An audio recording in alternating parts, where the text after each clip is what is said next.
Ya,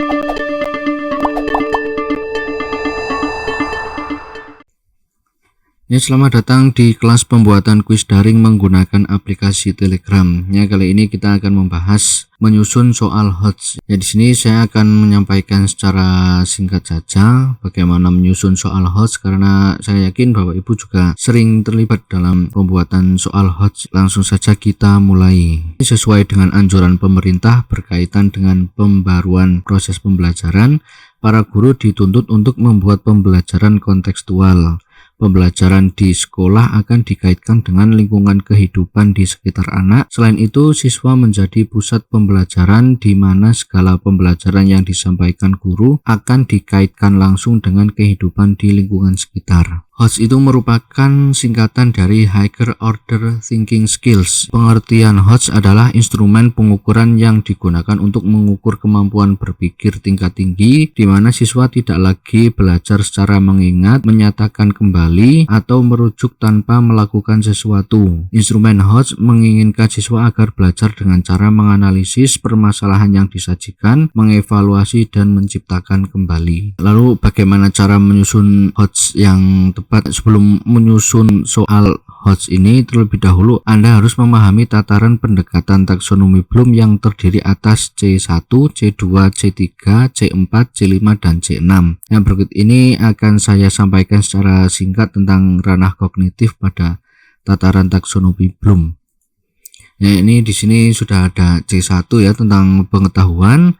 Siswa hanya diminta untuk mengingat apa yang telah dipelajari dengan cara mengutip, menyebutkan, atau menunjuk. Ya, jadi untuk contoh soal C1 ini ya, sebutkan ciri puisi lama. Jadi di sini siswa mengulas kembali apa saja ciri puisi lama. Kemudian ada C2 yaitu pemahaman, di mana siswa hanya diminta untuk mengingat dan menyebutkan persis seperti apa yang telah dipelajari. Pada ranah ini siswa diminta untuk menjelaskan, merinci, atau mengkategorikan pemahaman. Ini di sini sudah ada contoh soal. Jelaskan apa yang dimaksud dengan teks deskripsi. Jadi siswa sudah paham atau belum ya apa yang disebut dengan tes deskripsi. Kemudian ada C3 yaitu tentang penerapan. Ranah ini lebih tinggi dibanding dengan ranah sebelumnya ya, yang C1 dan C2 itu.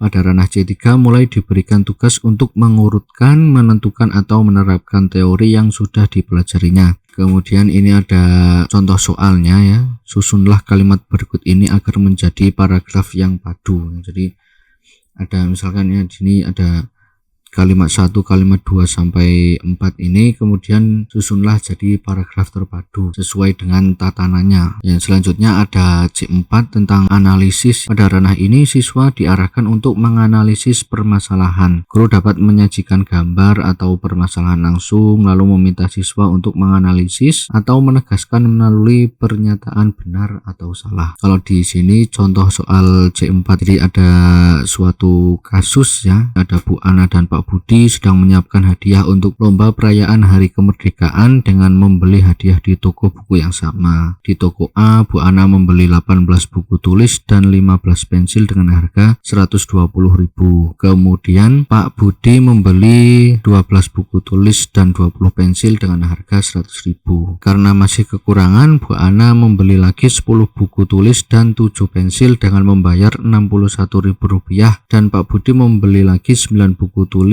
dan 7 pensil dengan harga Rp60.000 di toko buku B. Pernyataan berikut yang benar adalah, nah di sini di siswa disuruh untuk menganalisis ya bagaimana kasus ini, kemudian ada jawabannya seperti itu. Kemudian di C5 ini tentang sintesis. Di ranah ini siswa diarahkan untuk mengabstraksi teori yang didapatkan, memilah dan mengumpulkan informasi. Dengan demikian siswa diharapkan mampu menyusun kembali pemahamannya secara mandiri. Selain itu siswa dapat diarahkan untuk mengkategorikan, menyusun, atau membuat kreasi baru. Jadi di sini untuk contoh soalnya ini, Hasan mendengar dengan tekun acara pembinaan bahasa Indonesia melalui TV. Sebentar ia mencatat, kemudian cepat beralih dan memperhatikan kembali kepada pembicara. Hasan tidak beranjak dari kursinya sebelum acara tersebut selesai. Berdasarkan contoh tersebut, Hasan memiliki unsur-unsur misalnya konsentrasi penuh, bertujuan, berminat, siap secara fisik dan mental. Unsur-unsur tersebut termasuk bagian dari sini. Jadi ada sintesisnya itu bagaimana. Nah, ini jawabannya seperti ini. Kemudian di C6 yaitu tentang penilaian. Ranah ini mengarahkan siswa agar dapat menilai dan mengkritik permasalahan yang disajikan dengan cara membandingkan, menyimpulkan atau menimbang. Di sini untuk contoh soal C6-nya, suatu pabrik menyatakan bahwa lembaran aluminium yang diproduksi mempunyai tebal 0,04 cm. Setelah diambil sampel secara acak sebanyak 100, diperoleh tebal rata-rata lembaran 0,408 cm dengan standar deviasi 0,004 cm. Dari sampel ini dengan 0,10 dapat diambil kesimpulan bahwa sini. Jadi menilai ya, tentang penilaian ya. Ya, di sini saya persilahkan Anda untuk menyiapkan soal ya untuk nantinya diterapkan di Telegram ya sebagai kuis interaktif. Ya, jadi kalau sudah siap silahkan juga diberi kunci jawaban juga ya. Jadi jawaban yang betul yang mana nanti sekalian ditandai dan kita lanjut di video selanjutnya. Ya, sekian materi pada video kali ini. Terima kasih.